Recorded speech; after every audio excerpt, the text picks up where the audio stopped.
Party وہ واحد party ہے جو اس وقت عملی طور پر اپوزیشن کا بھی کردار ادا کر رہی ہے اور لوگوں کی، عوام کی اصل جو پارٹی ہے جو عوام کے مسائل پہ بات کر رہی ہے وہ پاک سرزمین پارٹی اور سید مصطفیٰ کمال ہیں۔ آج جو پاکستان کی صورتحال ہے، ایک غریب آدمی جو 10,000 روپے میں اپنا بجٹ بناتا تھا آج وہ 21,000 روپے میں بجٹ بنا رہا ہے۔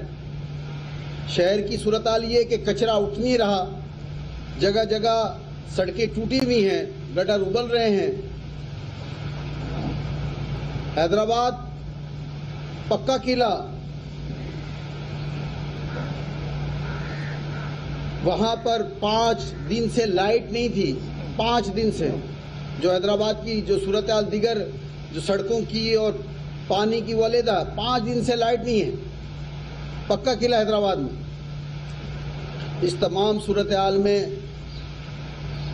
پاک سرزمین پارٹی ہر جگہ اپنا کردار ادا کر رہی ہے۔ پچھلے 2 دن میں جب ہم بلوچستان کا دورہ کر رہے تھے، کراچی میں کل اور 1 دن پہلے یہاں 2 جلسے ہوئے جسے عوام نے مسترد کیا اور یہ بتایا، کراچی کی باشعور عوام نے بتایا کہ وہ اب کس کے ساتھ ہے، اور اب وہ لسانی بنیاد پر گفتگو کرنے کے بجائے یا تبدیلی کے نام پر کے بجائے، کیونکہ جنہوں نے لسانی سیاست کی ایم نے پچھلے 33 سال میں 30,000 سے زیادہ نوجوانوں کو شہید کروا دیا، آج بھی سینکڑوں بچے لاپتہ ہیں۔ اس شہر میں ان کا میئر ہے، وفاقی وزیر ہیں، ایم این اے ہیں، ایم پی ایز ہیں، اور وہ یہ کہتے ہیں کہ شہر کی گٹر لائنوں کا اختیار ان کے پاس نہیں ہے۔ جب بھی اختیار کی بات کرتے ہیں تو میئر صاحب فرماتے ہیں کہ ان کے پاس اختیار نہیں ہے، لیکن جب دکانیں اور کاروباری یا مکانات توڑنے کی بات آتی ہے تو ان سے بڑا کوئی اختیار والا آدمی نہیں بنتا۔ تبدیلی کے نام پر جو ووٹ دیے گئے، آج عمران خان صاحب خود کراچی سے منتخب ہوئے، انہوں نے کراچی کی سیٹ واپس کر دی، اور جو کراچی کے ایم این اے ہیں اور ایم پی ہیں ان کے، کراچی والوں کو پتہ ہے، کراچی والے ان کے نام سے بھی واقف نہیں ہیں، نہ وہ علاقوں میں نظر آتے ہیں۔ بہت سارے لوگ تو پہلے دعوے کرتے تھے کہ ہم تبدیلی لائیں گے، کبھی گٹر کے پاس کھڑے ہوتے، وہ بھی کہیں نظر نہیں آ رہے۔ اس صورتحال میں ایم کیو ایم یہ نعرہ لگا رہی ہے، سندھ کی تقسیم کی بات کر رہی ہے۔ ہم پہلے بھی کہہ چکے ہیں کہ کسی بھی صوبے بنانے کا ایک طریقہ کار ہوتا ہے، اس طریقہ کار کے مطابق آپ صوبہ بنا سکتے ہیں۔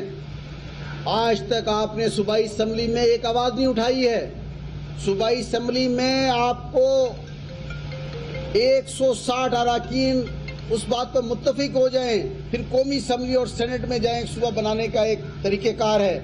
آپ کراچی، حیدرآباد، میرپور خاص، سکھر اور نواب شاہ کے شہری علاقوں کے لوگوں کو، خاص طور پہ میں مہاجروں کو کہہ رہا ہوں کہ آپ مہاجروں کو بیوقوف بنانا چاہتے ہیں اپنے ووٹ کے خاطر۔ آپ جب الیکشن قریب آتے ہیں تو آپ کو صوبہ یاد آتا ہے۔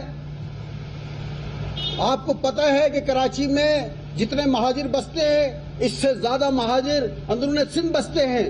آپ تو صوبے کی بات کر کر اپنے گھر جا کر سو جاتے ہیں، لیکن جو اندرون سندھ بسنے والے مہاجر ہیں ان کا آپ جینا دوبر کر دیتے ہیں، ان کا لینا دینا، ان کا کاروبار، ان کی کاروباری زندگی صبح شام سندھیوں سے وابستہ ہے، ان کا سندھی زبان بولنے والوں سے ہے۔ آپ تو نعرہ لگا کر کہتے آدھا تمہارا آدھا ہمارا، اور تم کچرا اٹھا نہیں پا رہے ہو، تم پانی لوگوں کو دے نہیں رہے ہو، تمہارے پاس 4 سال سے نہر ہے، تم سوائے تم نے دکانیں توڑنے کے اور کاروباری زندگی تباہ کرنے کے علاوہ کیا کیا ہے کراچی والوں کے لیے، حیدرآباد والوں کے لیے؟ اور آج تم ادھر نعرہ لگا رہے ہو، اور نعرہ لگا کر تم جا کے سو جاتے ہو، اور وہاں ہزاروں، لاکھوں، کروڑوں کی تعداد میں جو مہاجر بستے ہیں وہ پریشان ہو جاتے ہیں۔ میں آپ کے ذریعے سندھیوں کو مخاطب ہوں، وہ بھلے پی ٹی آئی کے سندھی ہوں، پیپلز پارٹی کے سندھی ہوں، یا کسی زبان بولنے والے سندھی ہوں، کسی اور پارٹی سے تعلق رکھنے والے ہوں، آپ ایم کیو ایم مہاجروں کی نمائندہ جماعت نہیں ہیں۔ آپ ان کی بات پر توجہ نہ دیں۔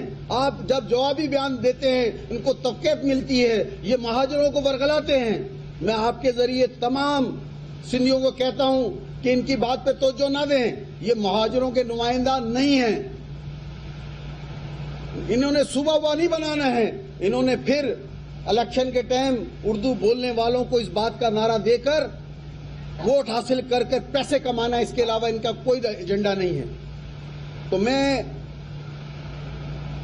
خاص طور پر سندھی زبان بولنے والوں سے مخاطب ہوں کہ جس طرح ابھی میں پورے سندھ کے دورے پہ میں اور میری پوری ٹیم نکلی ہوئی تھی، اور آپ لوگوں نے جس طرح استقبال کیا ہے،